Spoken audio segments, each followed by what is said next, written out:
Enlil don't have, his children are nomads on Earth.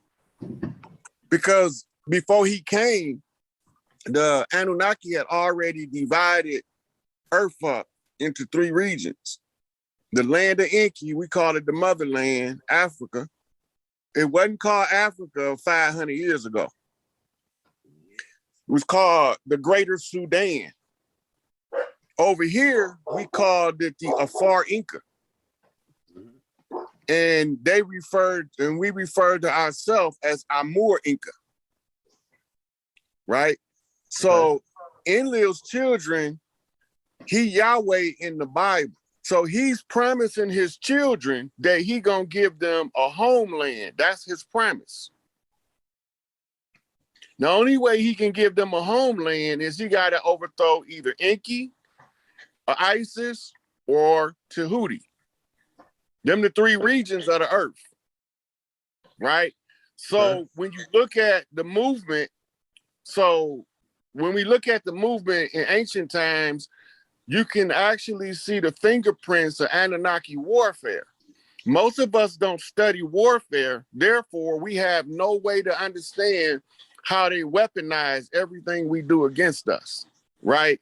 So his job and his son, Marduk, who was his first general he picked, and then his scientist son, Ninursin, right? These was the ones that he picked, a scientist and a soldier, to usurp one of these clans so they can have some land on Earth.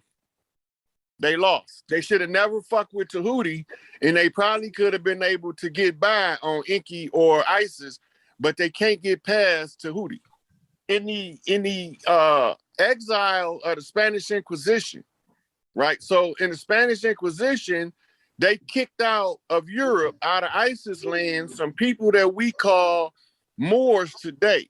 We call them dirty Moors over here. The good Moors is the ones of us who has to fight them and take their pheasants, like you did, right? The Moors shouldn't be offended. They should celebrate Noble Drew Ali effort, even though the Moorish Science Temple was infiltrated. So this is what made Elijah Muhammad form the Nation of Islam. And if you know, Noble Drew Ali had a Mufti staff. So his Mufti staff was the infiltrators. They was in his Mufti staff. Them the ones who went to his house, drug him out and gave him over to what they call Rome. They look like us. Now, while they got Noble Drew Ali locked up, beating the shit out of him, trying to make him give us the word, Drew, give us the word. They talking about the Masonic password. He don't know it like that. So he can't give it to him if he want to, but he wasn't gonna never give it to him no matter how bad they beat him. So he ended up suffering from complications of the beating, and then they gave him a melanated sister that poisoned him, and then she blamed it on his pale-skinned wife. So now, Noble Drew Ali took out the picture in 1929. He passed it off to Elijah Muhammad, but he sent another Moorish Grand Sheikh to feign the continuation of the Moorish Science Temple. That's to give Elijah Muhammad at least a 3-year head start to set his shit up. Wow, right? 1933, Nation of Islam come full throttle. Elijah studied up now. In 1926, they exiled Marcus Mosiah Garvey. He left significant work for us to do study.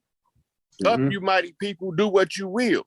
Now, when you look up Pan-Africanism, it traced back to it traced back to W.E.B. Du Bois, and it traced back to Marcus Garvey. Both of them, they call him the father of Pan-Africanism. But if you go back further, Pan-Africanism, look for a guy named James Delaney. So he the one starting the Back to Africa movement in the 1800s, the Liberia movement. He looked like us. Okay, now, it's not the same Pan-African movement.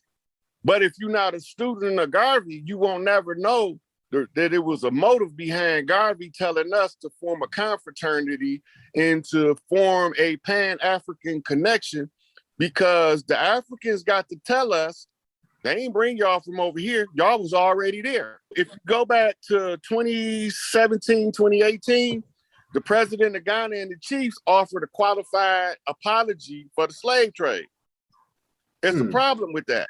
Most people don't know what a qualified apology is. A qualified apology is this: the qualifications in which we need to apologize need to be put on the record.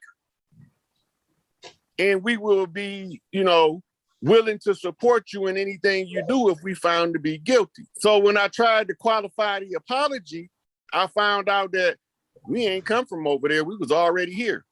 All of the African scholars that I spoke to from Nigeria, the Sudan, from Ethiopia, from South Africa, I've personally spoke with people from all of these countries, right? They all tell me the same thing.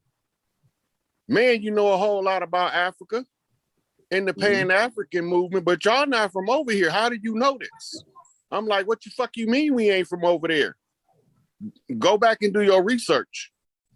You'll find out you was already there.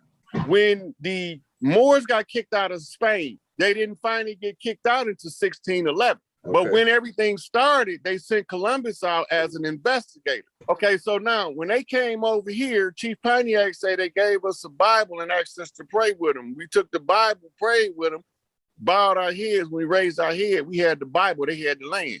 They said that our elders had such cognitive dissonance because they had never seen a ship before, that they didn't see the ships that came from Africa. There's only one problem with that.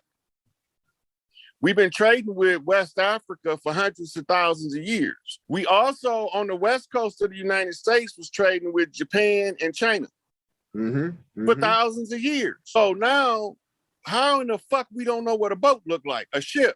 All of a sudden, we forgot what a ship looked like to have cognitive dissonance. That's because it didn't exist.